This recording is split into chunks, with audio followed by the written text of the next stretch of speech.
Aujourd'hui, nous allons parler d'une cicatrice dont on ne montre jamais les points de suture.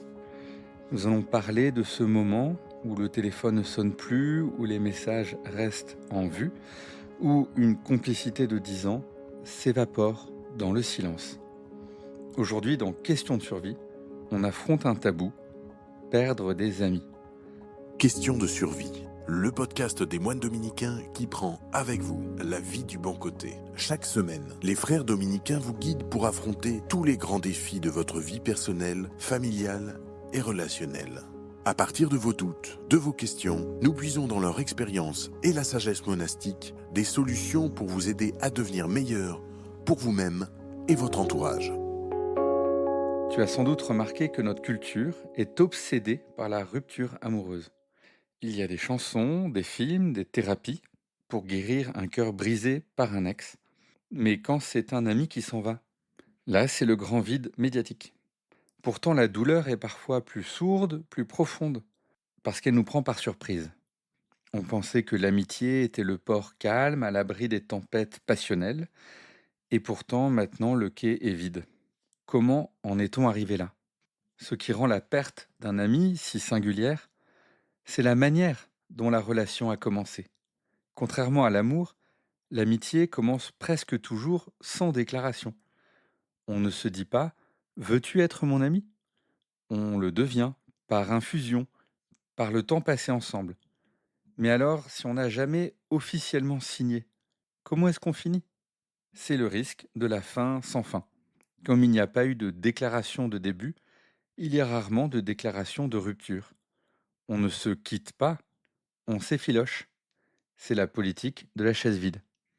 Quelles sont les causes de cette érosion? Il y a bien sûr la distance, dans le temps et dans l'espace. Mais c'est souvent l'excuse un peu facile.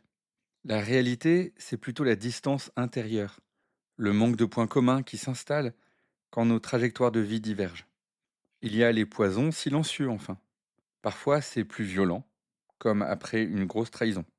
Mais ce peut être aussi la jalousie qui s'insinue, parce que l'un réussit là où l'autre stagne. Ou le désaccord profond, celui qui touche aux valeurs, à la foi ou à la morale, et qui fait qu'on ne se reconnaît plus dans le regard de l'autre. Tu vois, perdre un ami, c'est perdre un témoin de ta propre histoire. C'est un morceau de ton passé qui semble partir à la poubelle. Et ça, c'est une épreuve intérieure. Le philosophe Aristote a beaucoup parlé d'amitié. Il a remarqué que l'amitié est le seul sentiment qui est forcément réciproque. Je peux aimer quelqu'un qui ne m'aime pas. C'est triste. Ou détester quelqu'un qui ne me déteste pas. C'est dommage. Mais je ne peux pas être l'ami de quelqu'un qui n'est pas mon ami. Il faut que les deux s'engagent pour que l'amitié se développe.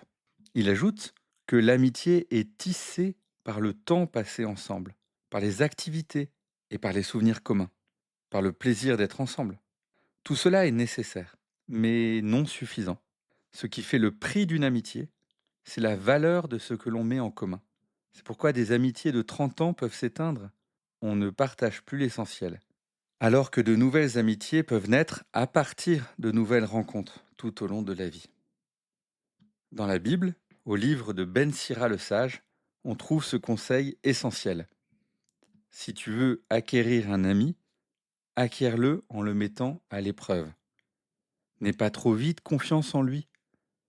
Il y a celui qui est ton ami quand cela lui convient, mais qui ne reste pas avec toi au jour de ta détresse. Devenir ami prend du temps et demande de la sagesse pour choisir les bonnes personnes.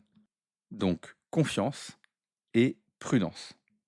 Et toi, au moment où je te parle, à qui penses-tu? Quel est ce nom que tu n'oses plus appeler dans ton répertoire? Au contraire, est-ce que tu es en train de maintenir artificiellement en vie une relation qui te tire vers le bas, peut-être simplement par peur de la solitude? Ou est-ce que tu laisses mourir une amitié précieuse par simple paresse du cœur? Partage-nous ton expérience au sujet de l'amitié. Ce qui t'a aidé à accepter la fin d'une amitié, ou ce qui t'a donné envie d'essayer de la ressusciter. Laisse-moi te partager une réflexion. Saint Dominique, le fondateur des Dominicains, était connu pour sa capacité à se lier d'amitié. On disait de lui, puisqu'il aimait tout le monde l'aimait. Ce trait dit bien son caractère joyeux et amical, mais surtout sa capacité à se lier avec tous ceux qu'il rencontrait. Mais même dans la vie des saints, il y a des séparations. Saint Dominique a choisi d'envoyer ses 12 premiers frères de son ordre religieux aux 4 coins de l'Europe, sachant qu'il ne les reverrait probablement jamais. On était au XIIIe siècle. Les frères n'ont pas tous compris son geste. Il leur a simplement dit « le grain entassé, pourri ». J'adore cette phrase. Le grain entassé, pourri. Dieu les avait rassemblés pour qu'ils portent du fruit aux 4 vents et non pour rester au chaud ensemble. À la même époque, une autre amitié a bouleversé le XIIIe siècle, celle de François et Claire d'Assise. On imagine parfois leur relation comme une romance mystique un peu floue, mais la réalité est bien plus percutante pour nous aujourd'hui. Quand Claire, jeune noble, s'enfuit de chez elle pour rejoindre François et sa bande de fous de Dieu, ils inventent une amitié d'une intensité folle. Ils partagent tout, la même soif de radicalité, la même passion pour le Christ, le même amour pour les pauvres. Ils ont littéralement mis en commun ce qu'ils avaient de plus précieux. Mais très vite, Claire est installée au monastère de Saint-Damien, tandis que François parcourt les routes. Ils ne se voient donc presque plus. Pire encore, à la fin de sa vie, François, par souci de cohérence spirituelle et pour éviter les attaches trop humaines, s'impose de ne plus visiter Claire. Imagine le choc pour Claire. Son ami, son guide, celui qui l'a réveillée, décide de mettre de la distance. Ce n'est pas parce qu'ils ne s'aiment plus, mais parce que leur amitié doit laisser toute la place à Dieu.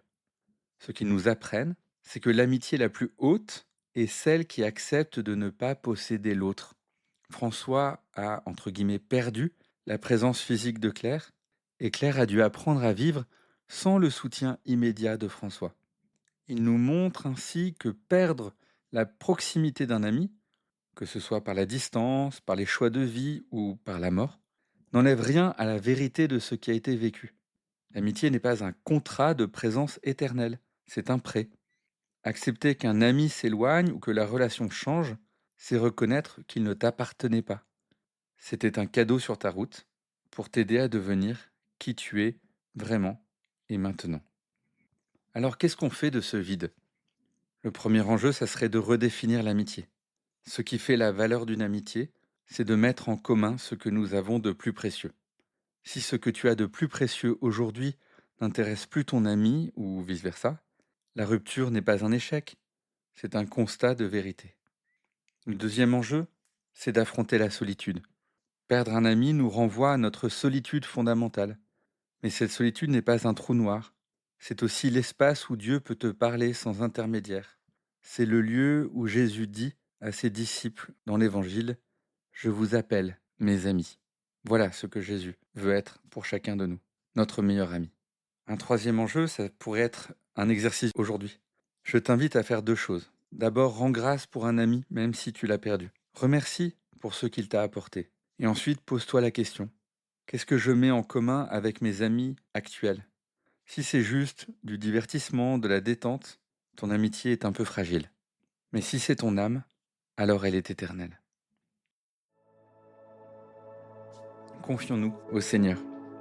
Au nom du Père, et du Fils, et du Saint-Esprit. Amen. Seigneur Jésus, je te confie celui ou celle qui écoute ce podcast et qui a le cœur lourd d'une amitié perdue. Merci Seigneur d'être l'ami, le vrai ami, celui qui ne fait jamais défaut. Apprends-nous à aimer nos amis avec liberté, à savoir les laisser partir quand le chemin bifurque, et à garder notre cœur ouvert pour les nouvelles rencontres que tu prépares pour nous. Au nom du Père, et du Fils, et du Saint-Esprit. Amen. Merci d'avoir partagé un moment avec moi. Si ce podcast t'a aidé à mettre des mots sur ta peine ou ta réflexion, n'hésite pas à le partager à quelqu'un qui en aurait besoin. Peut-être même à un ami que tu n'as pas appelé depuis longtemps et que tu ne veux pas perdre. Tu peux retrouver d'autres épisodes de questions de survie sur notre site et sur les plateformes. On y parle de tout ce qui nous fait vibrer, douter, grandir. La semaine prochaine, Frère Philippe essaiera de comprendre ce qu'on dit quand on affirme « j'y ai droit ». On se retrouve très vite pour un prochain épisode. Et d'ici là, prends soin de ton âme et de tes amis. Si vous avez apprécié cet épisode, partagez-le à un ami. Et pour que les frères dominicains puissent aider davantage d'auditeurs, pensez à laisser 5 étoiles à ce podcast. À bientôt.